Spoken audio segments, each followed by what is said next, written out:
aytishadi, qiz balani ish emas bu sport. Uyda ovqatingni qilib, ergatiga o'tir deyishadi va shu o'ylayman noto'g'ri. Hammani o'zini мненияsi bo'lishi kerak. Xohlasa sport bilan shug'ullanishni, ne только sport bilan shug'ullanishni, boshqa ish bilan shug'ullanishni xohlasa, o'zlari qilish kerak.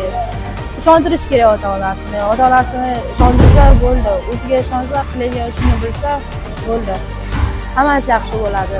Meni ham ota-onam, ayam bosh bo'lganlar. Ayam, aya, men shu yo'llanishni xohlayman. Ishoning qizingizga dedim. Bo'pti qizim qilib ko'r dedilar. Mana qildim, endi shu natijalarga erishib yuzlari yorug' bo'ldi. O'zim tanlagan yo'l qanaqa qiyinchilik bo'lsa bosib o'tib, Xudo xohlasa bayroqlarimizni tepalariga ko'taramiz. O'zbekistondagi arenaga tanitamiz.